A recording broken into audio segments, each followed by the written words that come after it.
Hello everyone,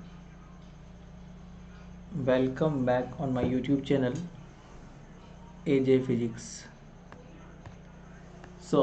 session start करने से पहले आपको एक थोड़ी सी इन्फॉर्मेशन दे दूं कि अगर आप लोग CSIR नेट का प्रिपरेशन करना चाहते हैं तो आप लोग अनअकैडमी ज्वाइन कर सकते हैं। वहाँ पर मैं आपको CSIR नेट का कंप्लीट प्रिपरेशन करवाऊँगा।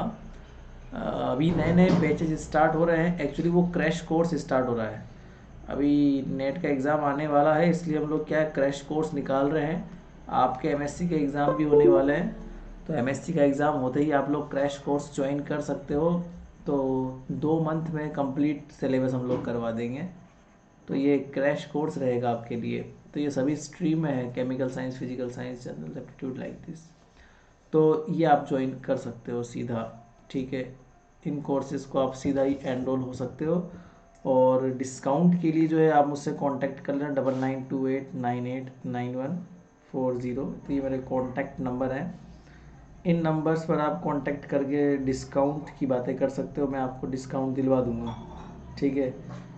तो ये बात है। और आप लोग को मैंने कहा था कि आप लोग लाइक्स किया कीजिए, तो अभी तक मुझे एक्सपेक्टेड लाइक्स नहीं मिले हैं। तो आप लोग जो है वीडियो वगैरह लाइक कर दिया करो और साथ में शेयर भी कर दिया करो, ठीक है, ताकि बच्चे जो है सब्सक्राइब वगैरह कर लें, उनको जल्दी से नोटिफिकेशन आ जाए। चलिए अब स्टार्ट करें हम लोग फटाफट से हमारा सेशन। तो मैंने आपसे कहा था कि अगले वीडियो में आपको जो है एप्लीकेशंस करवाने वाला हूँ। तो आज का जो हेडिंग है वो है applications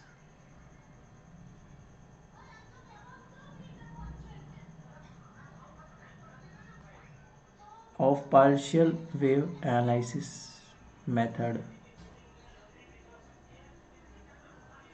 of partial wave analysis method. इसमें 3 एप्लीकेशंस है आपके सिलेबस में, उन 3 में से एक कंफर्म आती है, ठीक है ना। सो ये पहली एप्लीकेशन पढ़ेंगे आज हम, डिराक डेल्टा पोटेंशियल। सो पहली एप्लीकेशन क्या है, डिराक डेल्टा पोटेंशियल।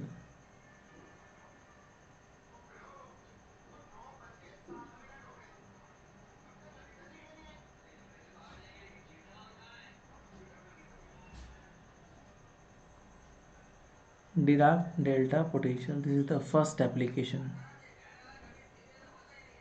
ठीक है ना।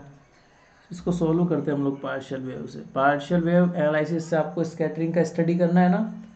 तो आपको स्कैटरिंग का स्टडी में आपको समझाया था मैंने कि टोटल क्रॉस सेक्शन निकालना पड़ता है। अब इस टोटल क्रॉस सेक्शन जो होता है ना, वो साइन स्क्वायर डेल्टा एल पर डिपेंड करता है, ये मैं आपको बता दिया। इसका मतलब आपको फेज शिफ्ट निकालना पड़ेगा डेल्टा एल। आपने जब अगर फेज शिफ्ट कैलकुलेट कर लिया, उसके बाद फिर कोई दिक्कत नहीं है आपको क्रॉस सेक्शन निकालने में। फिर आप लोग इजीली क्रॉस सेक्शन निकाल सकते हो अगर आपने फेज शिफ्ट कैलकुलेट कर लिया। चलो करते हैं एक बार। So let the potential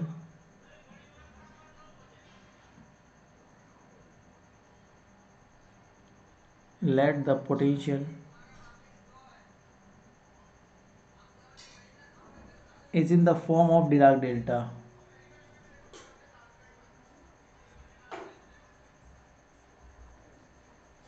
is in the form of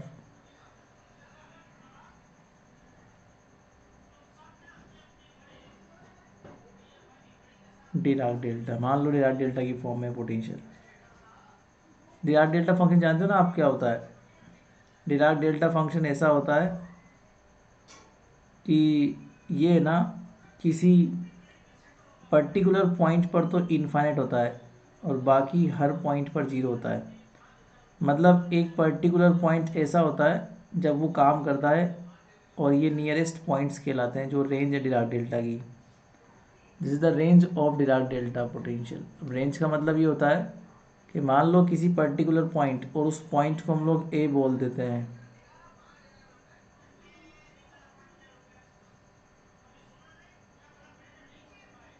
है ना। तो मान लो इसको हम ए बोल देते हैं, ठीक है। तो अगर ये ए है तो ऑब्वियस सी बात है इसके नियरेस्ट पॉइंट्स क्या कहलाएंगे, that's called a minus epsilon, और इसको बोल देंगे ए प्लस एप्सलन। ये जो एप्सलन है ये स्मॉलेस्ट डिस्टेंस कहलाती है, that is tends to zero, मतलब बिल्कुल भी ज़्यादा बड़ी डिफरेंस नहीं है, स्मॉलेस्ट डिस्टेंस है एप्सलन। तो डिराक डेल्टा जो है ना वो इतना लंबा फंक्शन नहीं होता है, वो एक लिमिटेड डिस्टेंस तक ही वर्क करता है। ठीक है, तो ये कोई पर्टिकुलर पॉइंट है, इस पॉइंट पर ही डिराक डेल्टा वर्क करेगा। हाँ, नेग्लेजिबल डिस्टेंस थोड़ा सा यहाँ मान लो ये नेग्लेजिबल डिस्टेंस है, इतना चौड़ाई इसका होगा। लंबाई एक अलग चीज़ है, लंबाई तो उसकी स्ट्रेंथ कहलाती है, बट इसका जो आसपास का एरिया है ना वो बहुत छोटा होता है, that tends to be neglect. ठीक है, तो ये डिराक डेल्टा फंक्शन की डेफिनेशन होती है ना। तो यहाँ पर क्या होता है, so Dirac delta, so if gamma is the strength of the potential, if gamma is the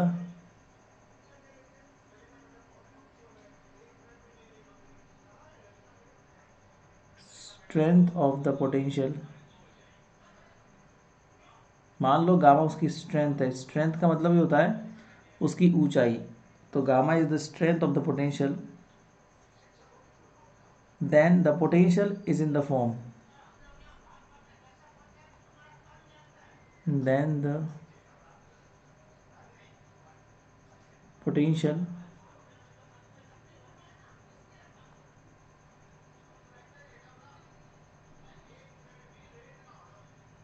is in the form. तो डिराक डेल्टा की डेफिनेशन ये होती है, ये बना लेना आप लोग, ये तो भले ही छोड़ दो, तो मैंने समझाने के लिए बनाया तुम्हें, बाकी ये बना लेना और ये लिख देना एप्सिलॉन टेंड्स टू जीरो। तो डिराक डेल्टा का जो फॉर्म है पोटेंशियल का वो ये होता है, that is u r, r मतलब कि वेरिएबल पोटेंशियल, गामा मतलब उसकी स्ट्रेंथ है, और डिराक डेल्टा को ऐसे लिखते हैं r minus a. R minus a का मतलब ये होता है कि r is equal to a पर डिराक डेल्टा की वैल्यू तो इन्फाइनाइट है, बाकी हर जगह डिराक डेल्टा है ही नहीं, क्योंकि उस जगह नॉर्मल फंक्शन काम करता है। तो जब डिराक डेल्टा काम करता है तो नॉर्मल फंक्शन जीरो होता है, और जब नॉर्मल फंक्शन काम करता है तो डिराक डेल्टा जीरो होता है। नॉर्मल फंक्शन आसपास है और बीच में डिराक डेल्टा है, तो इस तरह से इसकी फॉर्म होती है ना। चलिए अब इसको स्टार्ट करते हैं सोल्व करना, श्रोडिंगर इक्वेशन से ही स्टार्ट करेंगे। So to determine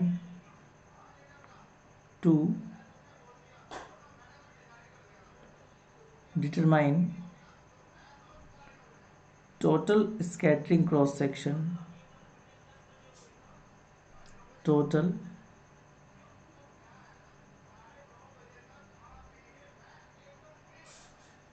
scattering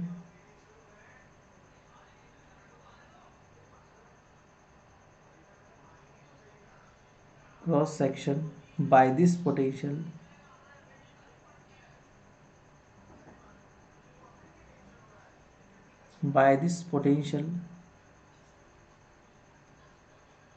we use radial Schrodinger equation,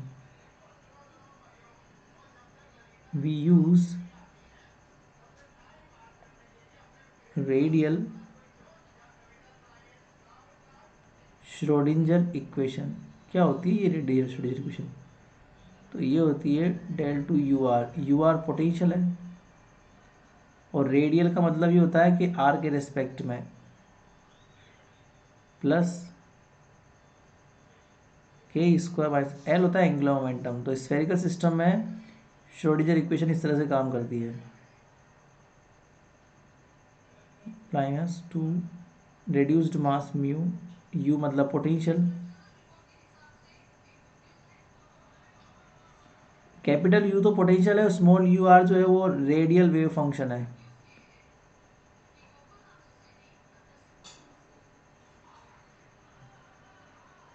ठीक है, स्मॉल यू आर तो क्या है, पोटेंशियल है, सॉरी स्मॉल यू आर तो वेव फंक्शन है आर डिपेंडेंट, और कैपिटल यू जो है वो पोटेंशियल है, और यहाँ पर के क्या है, वेहर के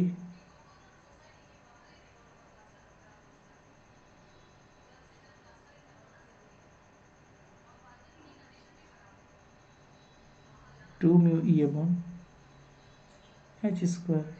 यहाँ लिख लो चाहो तो, small u is the radial wave function, radial wave function and capital U is the potential.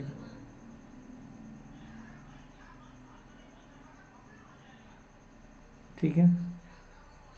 So for every, so very low energy, मैंने आपसे पहले भी कहा था लो एनर्जी का मतलब होता है S wave scattering.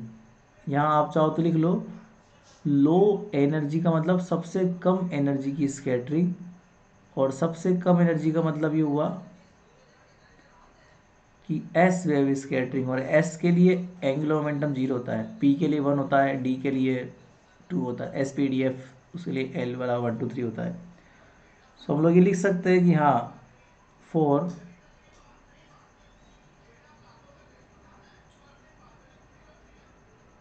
Very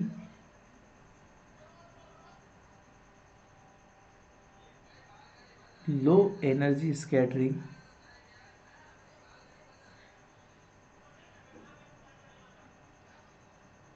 or you can say that S wave scattering.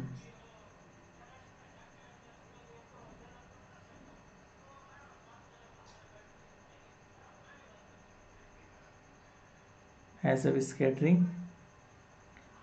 L बराबर क्या होता है 0 होता है, तो L is equal to 0 put कर दो. सो फ्रॉम इक्वेशन 1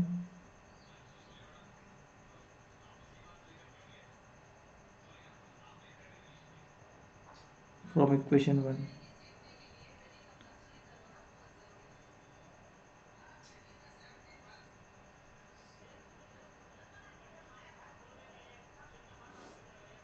प्लस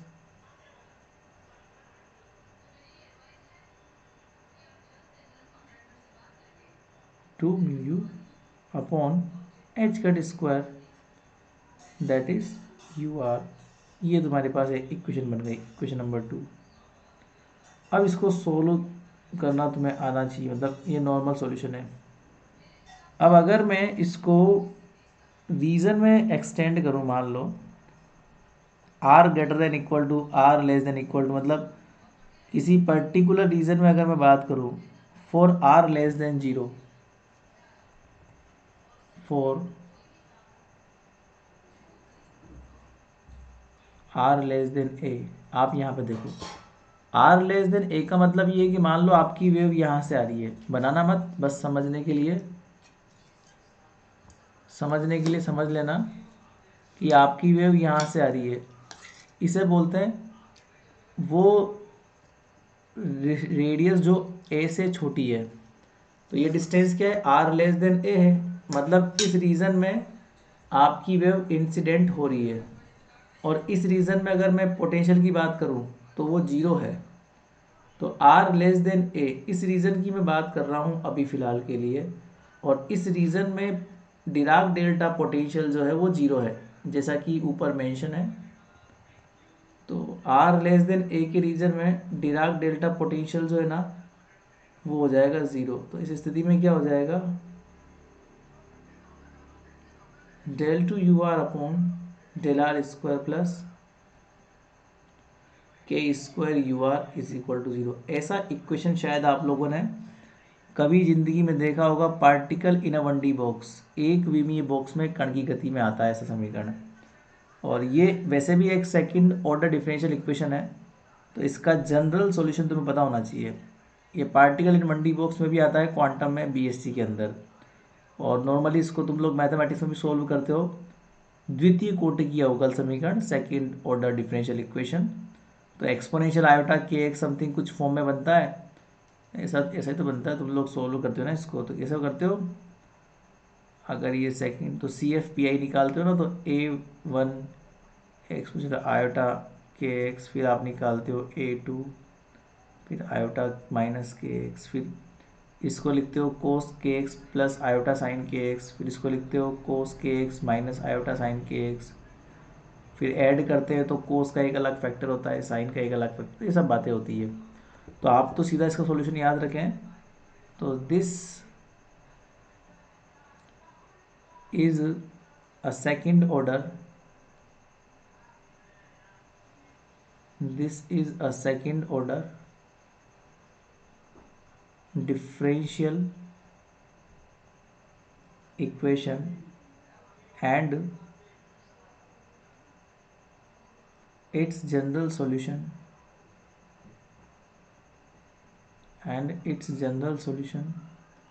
क्या होता है, आपको वेव फंक्शन निकालना है। तो ये हो जाएगा a sign k are plus b कोस के आर, इक्वेशन नंबर 4। अब a और b यहाँ पर कॉन्स्टेंट्स होते हैं, इनकी वैल्यू बाउंड्री कंडीशन से निकालनी पड़ती है।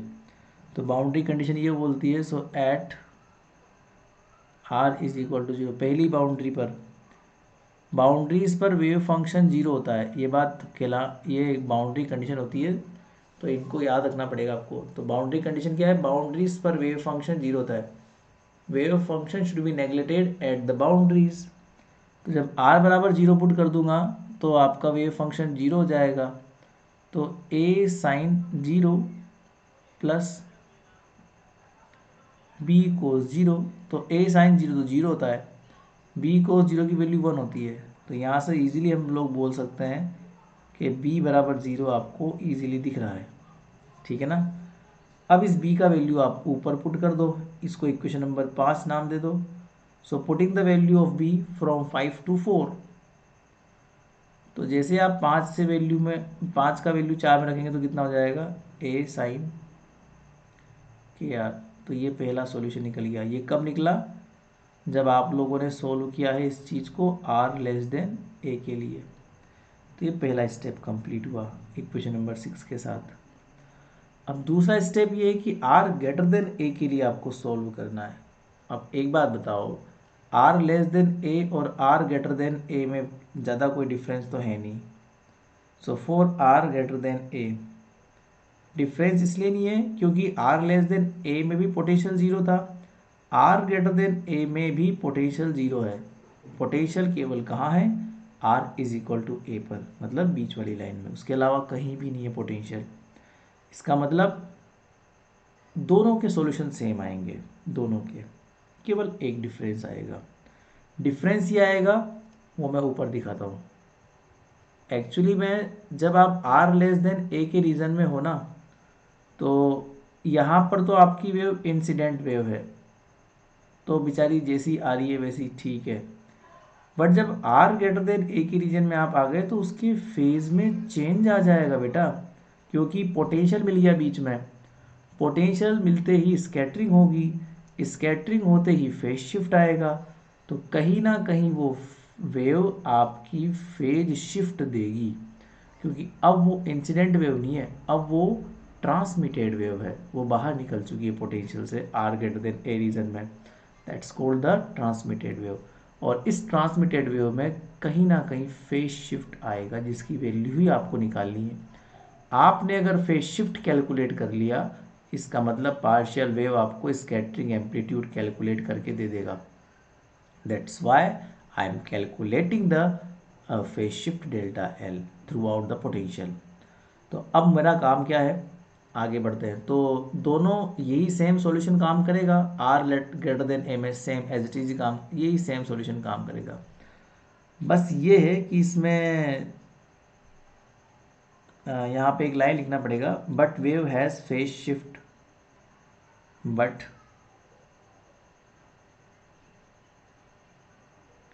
वेव हैज़ फेज शिफ्ट, और फेज शिफ्ट में डेल्टा नोड बोलूँगा। नोड इसलिए क्योंकि डेल्टा एल होता है वैसे तो, अब डेल्टा एल में एल बराबर 0 है, तो डेल्टा नोड हो गया, ठीक है। अब आगे देखो, यहाँ पर जो पोटेंशियल का सॉल्यूशन आएगा वो आएगा r ग्रेटर देन a के लिए। तो यहाँ पर कांस्टेंट अलग हो जाएगा, बिकॉज एम्पलीट्यूड अलग है। एम्पलीट्यूड कहलाता है जो आगे लिखा होता है, क्योंकि जितनी मात्रा में आपकी वेव इंसिडेंट हो रही है उतनी ही मात्रा में वो ट्रांसमिटेड तो नहीं होगी, कहीं ना कहीं पोटेंशियल की वजह से लॉस तो आएगा ना। तो अगर 100 रुपये की वेव आ रही है ना, तो 80 या 70 रुपये की वेव ही बाहर जाएगी, 20 रुपये की वेव कहीं ना कहीं लुप्त हो जाएगी, इसलिए एम्पलीट्यूड तो चेंज होगा। और इसी के साथ फेज में भी चेंज आएगा, तो ये के आर प्लस डेल्टा नोड हो गया। दिस इज द, तो सॉल्यूशन वही का वही है, बट जो चेंजेस थे वो मैंने लिख दिए। ठीक है ना। अब तुम्हारे पास बाउंड्री कंडीशंस की बात करते हैं। तो मैंने आपको पहले भी कहा था, क्वांटम में एक बाउंड्री कंडीशन होती है। ये जैसे मान लो बाउंड्री है, आपकी वेव आई और चली गई, तो क्वांटम में बाउंड्री कंडीशन होती है wave function should be continuous, है ना। मतलब एट द बाउंड्री, इस बाउंड्री की अगर मैं बात करूँ तो इस बाउंड्री पर वेव फंक्शन जो होता है वो कॉन्टिन्यूअस होता है। कॉन्टिन्यूअस का मतलब होता है लगातार। लगातार का मतलब ये होता है कि जो वेव फंक्शन इस बाउंड्री पर है या बाउंड्री के इस रीजन में है, वही सेम वेव फंक्शन इस रीजन में होगा। ठीक है, जैसे मान लो आप लोग 31 दिसंबर की रात में पढ़ रहे हो, अब नए साल की जो बाउंड्री है वो है 31 दिसंबर। ठीक है ना। आपने 11:55 पे जो पढ़ाई करी है, वही पढ़ाई सेम आप लोग 12:05 पे करते हो। तो क्या उस बाउंड्री का कोई फ़र्क पड़ा? उस 12 बजे वाली बाउंड्री पर दिन तो चेंज हो गया, साल चेंज हो गया, बट आपकी पढ़ाई कांस्टेंट है। इसलिए ऐसा बोलते हैं कि wave function should be continuous. Continuous का मतलब पढ़ाई लगातार है, तो जो पढ़ाई 31 दिसंबर से पहले थी वही बाद में भी है। तो यूजिंग द बाउंड्री कंडीशन, वैसे इसका फिजिकल मीनिंग ये होता है कि प्रोबेबिलिटी कॉन्टिन्यूअस होती है। फिजिकल मीनिंग तो ये होता है, बाकी समझने के लिए ऐसा होता है। प्रोबेबिलिटी का मतलब जानते हो ना, वेव फंक्शन का स्क्वायर, उसे बोलते हैं प्रोबेबिलिटी।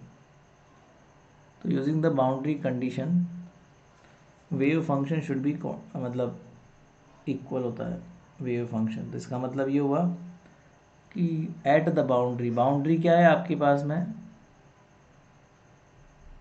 ये आर लेस देन ए का वेव फंक्शन है, और जो बाउंड्री है वो है ए की boundary, is equal to r greater than a, और जो बाउंड्री है वो ए की बाउंड्री है। तो दोनों तरफ के वेव फंक्शन बराबर कर दो, तो ए साइन के ए, आर की जगह ए पुट कर दो क्योंकि हम बाउंड्री पर बातें कर रहे हैं इसलिए, सी साइन के ए प्लस डेल्टा नोड। ठीक है, अब हम लोग, अपन ने आर लेस देन ए का रीजन सोल्व कर लिया, अपन ने आर ग्रेटर देन ए का रीजन सोल्व कर लिया। अब हमारा जो अगला टारगेट है, इसको नाम दो इक्वेशन नंबर 8। अब मेरा जो नेक्स्ट टारगेट है वो है मुझे r is equal to a पर सोल्व करना है। So now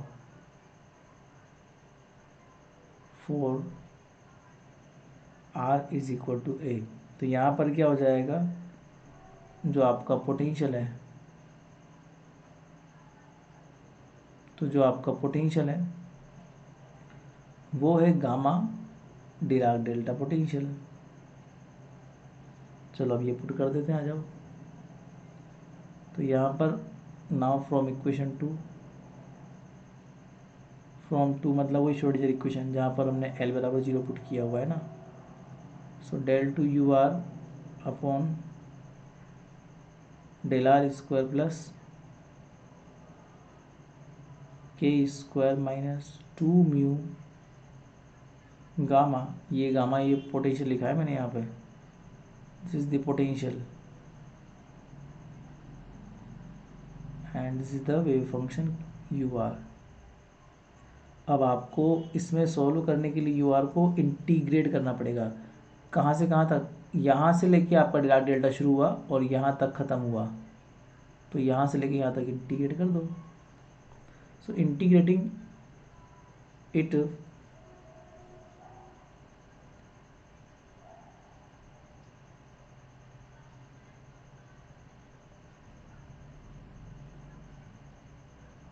from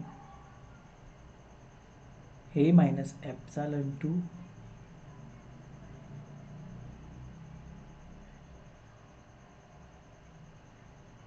a plus epsilon with respect to r, क्योंकि r के रेस्पेक्ट में ही डिफ्रेंशिएशन है, इसलिए r के रेस्पेक्ट में ही मुझे इंटीग्रेट भी करना पड़ेगा। So with respect to r, तो जैसे आप इंटीग्रेट करोगे इसको आर के रेस्पेक्ट में, कहाँ से कहाँ तक करना है, ए माइनस एप्सिलॉन से लेके ए प्लस एप्सिलॉन तक।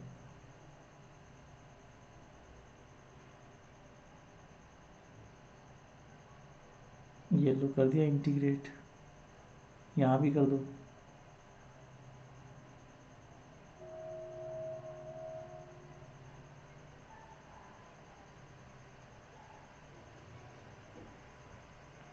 यहाँ भी कर दो।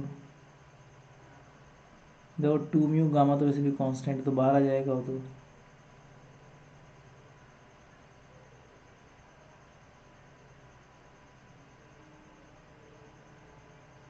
डिराक डेल्टा आर माइनस ए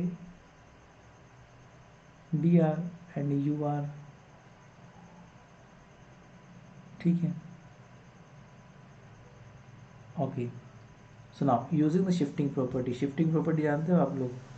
शिफ्टिंग प्रॉपर्टी होती है डिराक डेल्टा की, using shifting property of Dirac delta.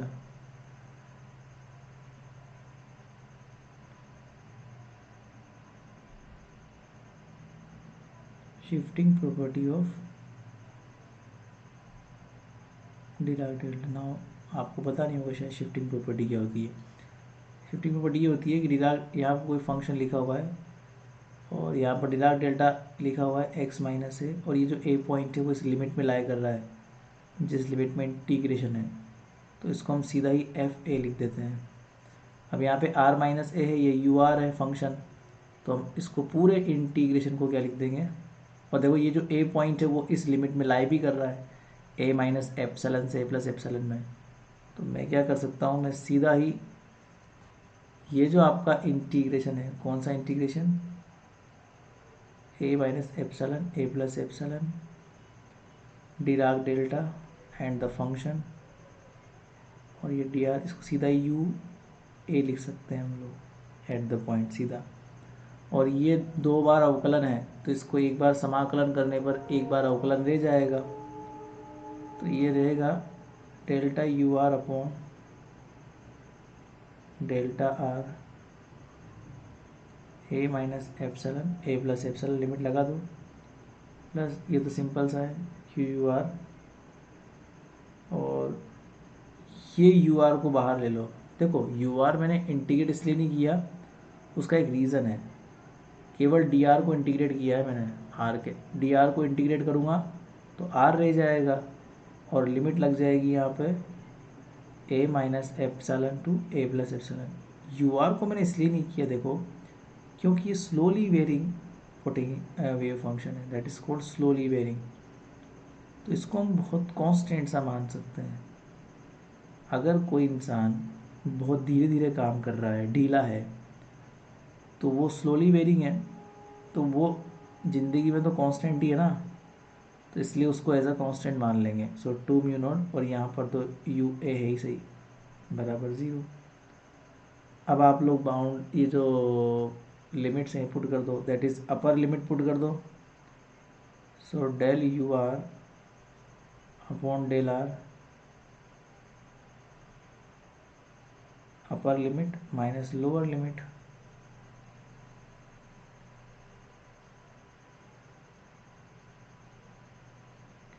और प्लस के स्क्वायर, ये तो यू आर है ही सही, और इसको upper limit minus lower limit put करते हैं, कितना बच जाएगा 2 एप्सिलॉन। अब देखो मैंने आपको पहले भी कहा है एप्सिलॉन टेंस टू 0 है, बहुत कम है एप्सिलॉन, और ये तो कितना हो गया 2 म्यू गामा अपॉन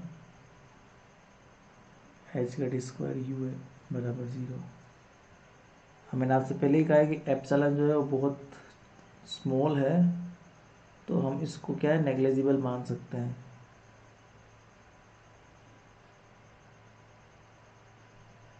ठीक है, तो हम लोग ऐसे बोल सकते हैं यहाँ पे कि अगर मैं a प्लस ई की बात करूँ तो a प्लस ई का मतलब तो ये हो गया कि हाँ भैया ये तो वो हो गया, इसका मतलब ये हुआ a प्लस ई का मतलब इस डिराक डेल्टा के इधर वाले फंक्शन की बात करूँगा मैं, तो यू आर का वैल्यू क्या हो जाएगा यू आर मतलब देखो डेल अपॉन डेल आर, और यू आर कितना हो जाएगा मेरे पास सी sign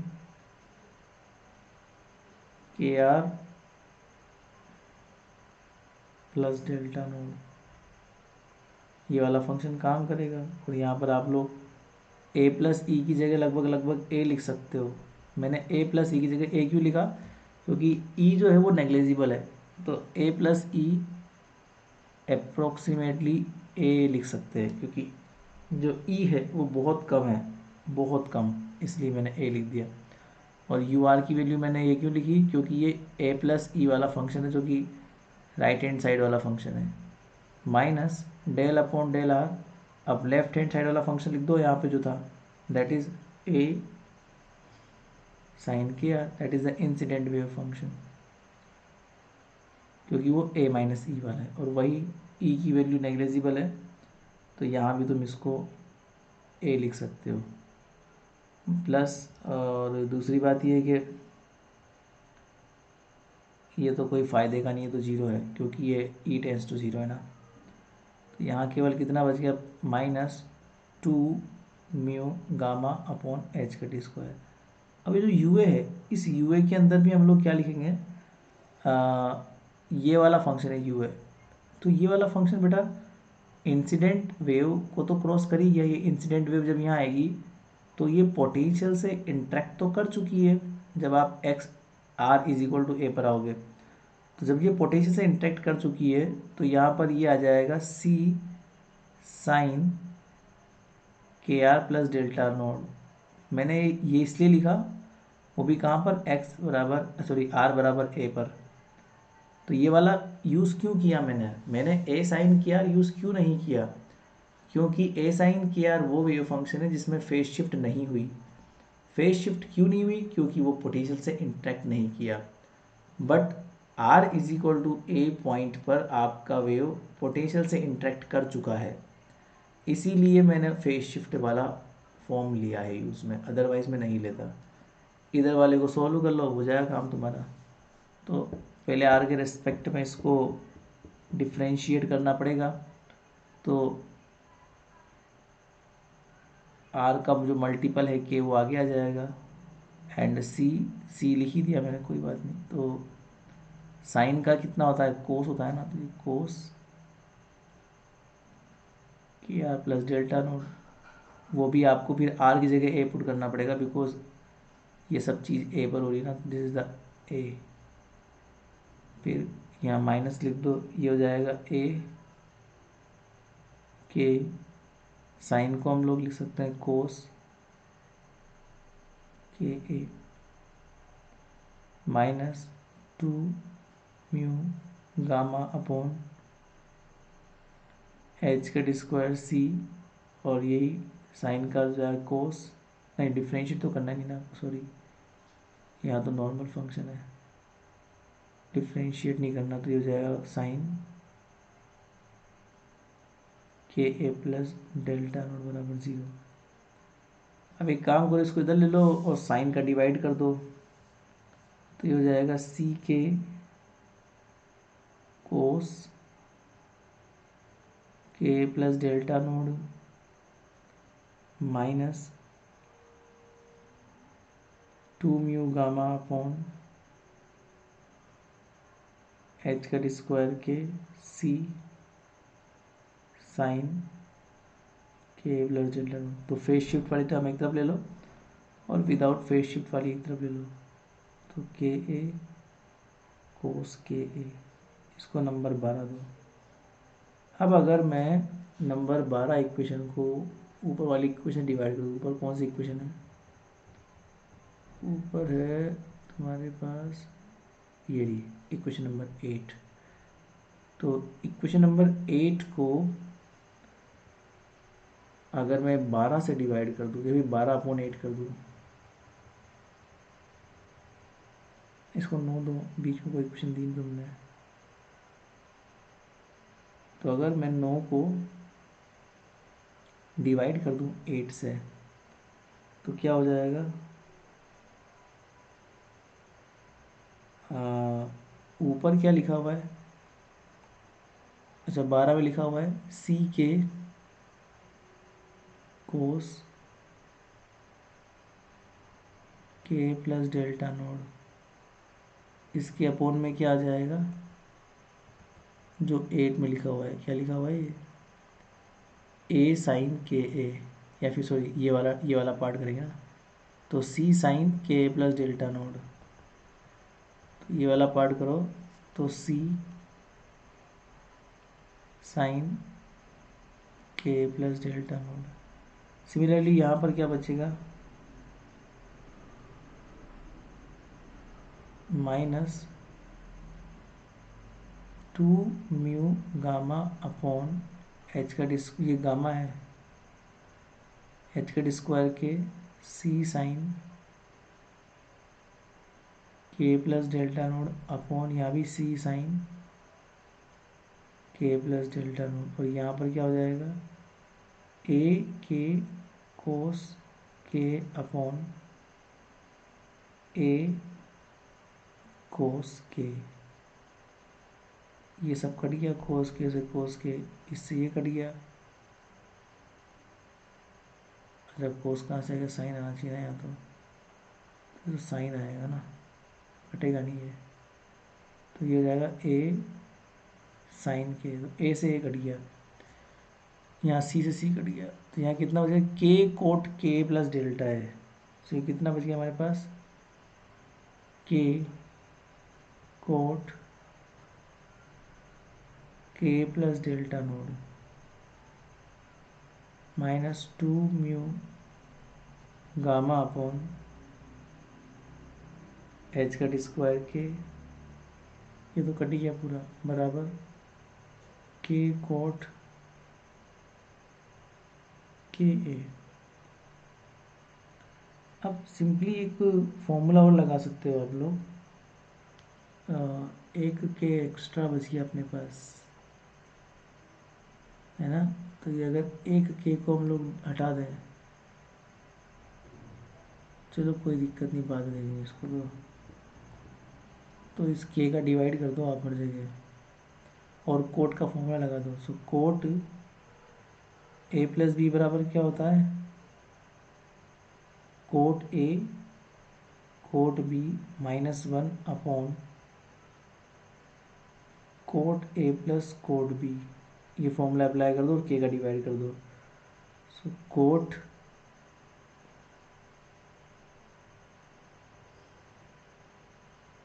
coat A cot B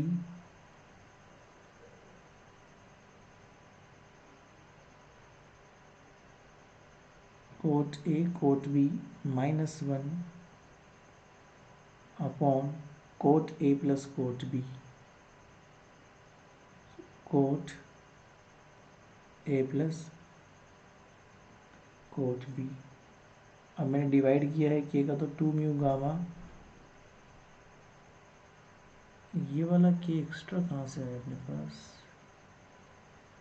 okay okay, तो के का डिवाइड मैंने यहीं कर दिया ना, तो फिर ये एक्स्ट्रा नहीं आना चाहिए ना, ये वाला के एक्स्ट्रा, मैंने यहीं पे के का डिवाइड कर दिया था एक्चुअली में, के का डिवाइड मैंने यहीं कर दिया ना, ठीक है, तो ये भी नहीं आना चाहिए, यहीं पर के का डिवाइड हो चुका है, तो अगर ये के का डिवाइड हो गया तो फिर ये के भी नहीं आना चाहिए, और ये भी नहीं आना चाहिए, ठीक है, और फिर ये भी नहीं आना चाहिए, तो ये भी नहीं आना चाहिए, ओके, फिर हाँ ठीक है, ये सही है, तो ये हो जाएगा 2 म्यू गामा, और ये हो जाएगा is equal to coat k ए। अब सोल्व कर लो सिंपली, इसमें कुछ नहीं है, एलसीएम ले लो, ठीक है, सो एलसीएम ले लोगे तो कितना बचेगा, cot k cot minus 2 mu gamma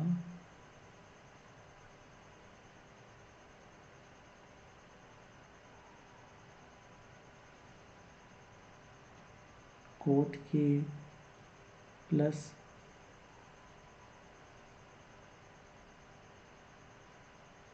is equal to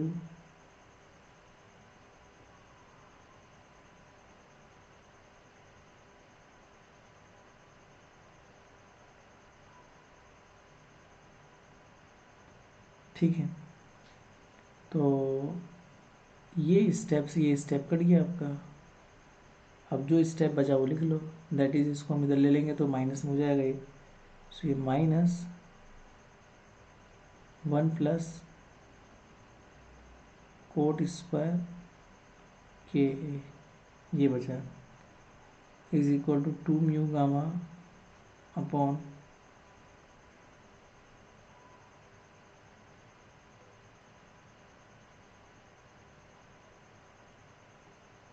coat k plus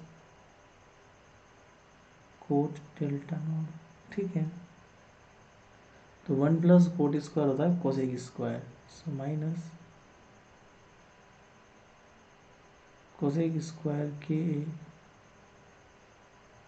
is equal to होता है 2 mu gamma upon H cut square k, ये बचेगा cot k a plus cot delta naught. अब बात है लो एनर्जी की, तो आप लो एनर्जी कंडीशन लगा दो यहाँ पे। सो हम जानते हैं कि अगर एनर्जी लो है, ये पार्शियल वेव जो होता है वो लो एनर्जी पे ही काम करता है। So if energy is low, suppose मान लो अगर एनर्जी लो है तो के भी लो हो जाएगा, के मतलब प्रोपगेशन, के भी लो हो जाएगा।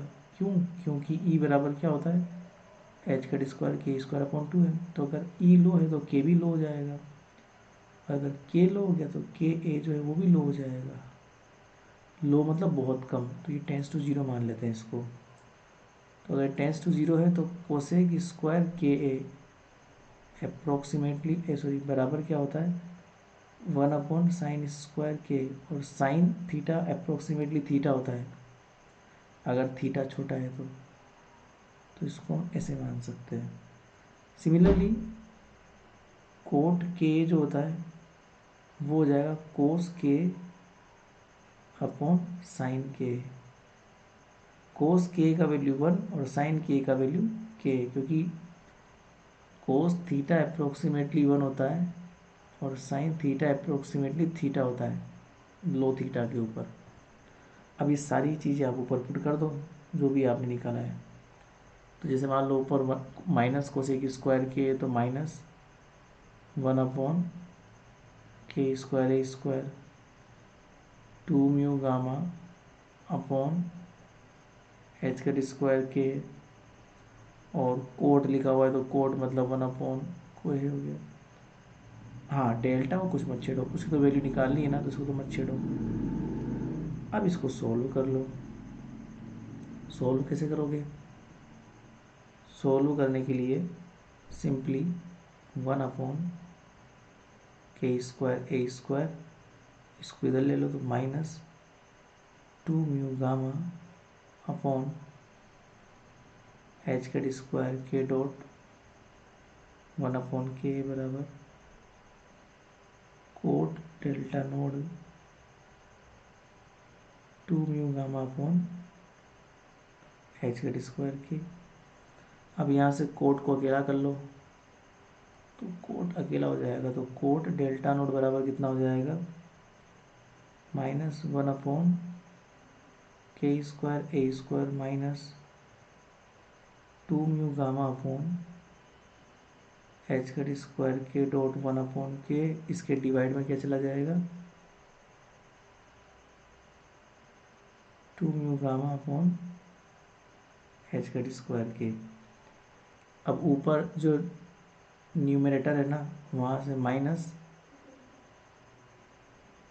1 अपॉन के स्क्वायर ए स्क्वायर बाहर ले लो, तो ये हो जाएगा 1 प्लस 2 म्यू गामा ए अपॉन, ये बच जाएगा बस, है ना। नीचे तो चल रहा है वो चल रहा है ही सही, 2 mu gamma upon H cut square के। अब आप लोग जो है थोड़ा सा काट सकते हो ना, इस के से एक के कट जाएगा और इस ए स्क्वायर को नीचे ले लो, तो ऊपर जो बचेगा ब्रैकेट वो तो ठीक है, वो तो वही है, तो -1 प्लस 2 म्यू गामा ए अपॉन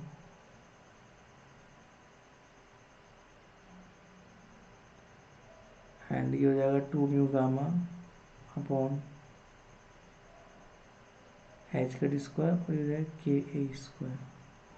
ठीक है, ये नीचे आ गया ना नीचे, तो वो चीज़ नीचे आ गई, के ए स्क्वायर, ख़त्म काम। अब कोड तुम्हारा आ ही गया, तो ये क्या निकाला मैंने, code. So we know that the total cross section, तो हम जानते हैं कि टोटल क्रॉस सेक्शन क्या होता है। सो वी नो दैट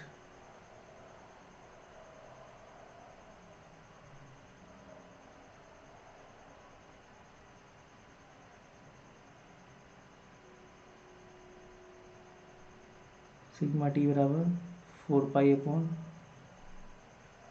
के स्क्वायर समेशन ऑफ एल बराबर 0 से लेके infinite 12+1 this is the.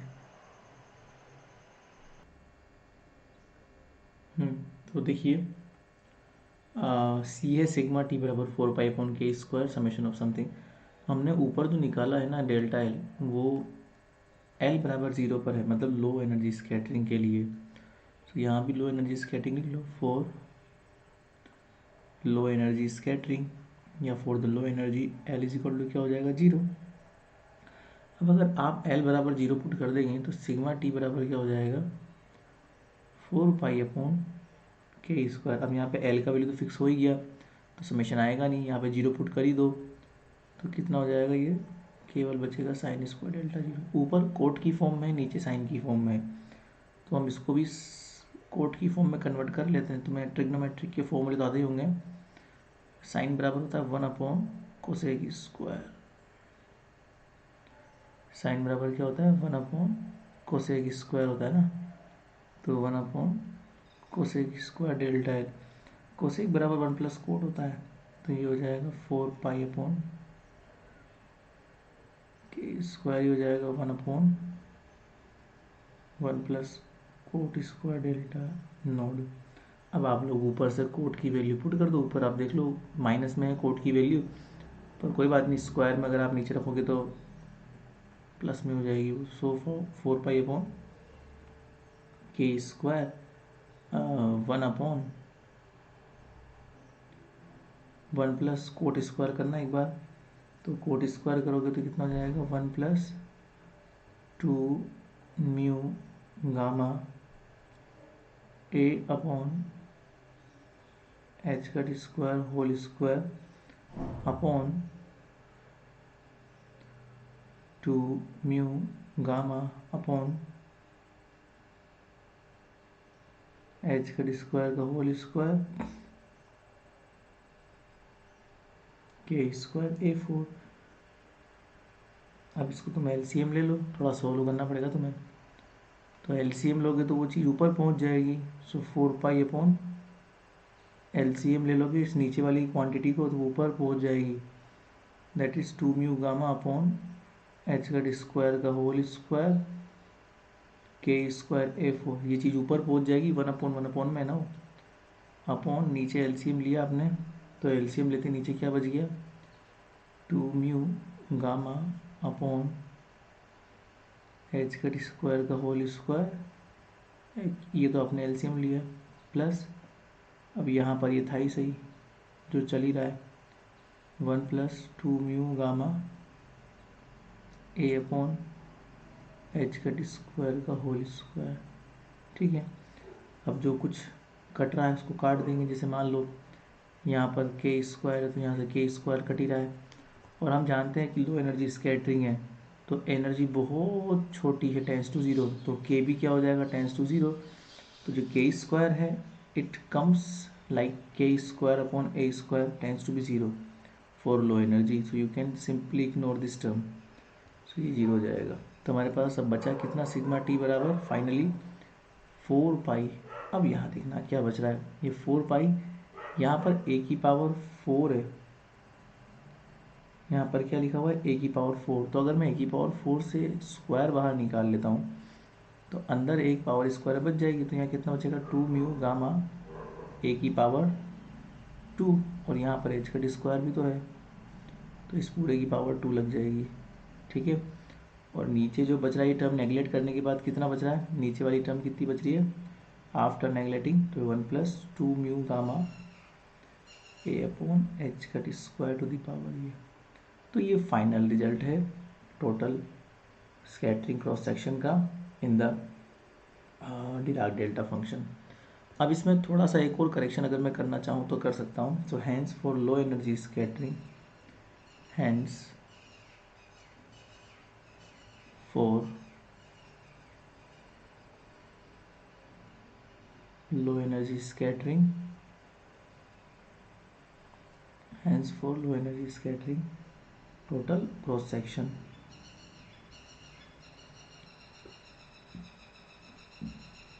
total cross section is independent from the energy, is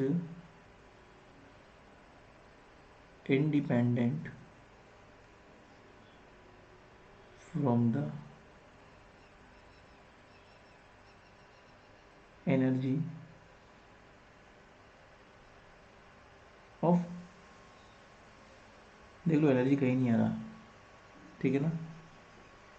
अगर मान लो इसमें हम एक और कंडीशन लगा दें, इफ़ मतलब उस डिराक डेल्टा की हाइट बहुत ज़्यादा कर दो, गामा इज़ वेरी हाई, मतलब डिराक डेल्टा फंक्शन बहुत ज़्यादा ऊंचाई का है मान लो फॉर एग्जांपल, तो ऐसा हो जाएगा बहुत ज़्यादा हो जाएगा ऊंचा, तो वेव उसको पार कर ही नहीं पाएगी, बहुत कम वेव पार कर पाएगी। तो मैथमेटिकली तो हम देखते हैं क्या होता है, तो मैथमेटिकली 2 म्यू गामा ए अपॉन एच स्क्वायर, इसकी वैल्यू बहुत ज़्यादा हो जाएगी फिर तो, और अगर ये बहुत ज़्यादा हो गई so we can neglect, you can simply say that इस टर्म को आप बाहर निकाल लो और इस टर्म को एक तरह से 1 को नेगलेक्ट कर दो। सो वी कैन नेगलेक्ट, ये बहुत ज़्यादा हो गई, ये हाई है, तो ये क्या हो जाएगी बहुत कम, तो ये नेगलेक्ट कर सकते हैं 1 को, तो नीचे बचेगा 2 म्यू गामा ए upon H cut square, 2 mu gamma ए अपॉन एच कट स्क्वायर, तो ये वाली टर्म इससे कट जाएगी ना, न्यूमरेटर ये अगर नेगलेक्ट कर दे तो ये इससे कट जाएगा, ये इससे कट जाएगा, तो अल्टीमेटली 4 पाई स्क्वायर बचेगा, तो यहाँ लिख दो। So we can neglect 1 as compare to 2 mu gamma A upon H का square to the whole square. तो हम ये बोल सकते हैं ना कि sigma T is equal to 4 pi A square. So actually में पाई ए स्क्वायर होता है classical cross section, where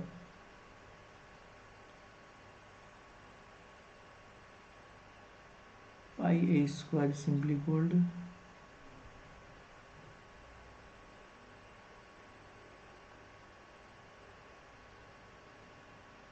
classical cross section, that's it, ये हुआ ख़त्म। अब सेकंड एप्लीकेशन पढ़ेंगे अपन लोग कल, that is square well potential, तो इसकी बारी कल आएगी, आज तो नहीं आएगी, ठीक है ना। Thank you so much, and हाँ शेयर जरूर कर देना वीडियो अपने साथियों को, है ना। Bye bye.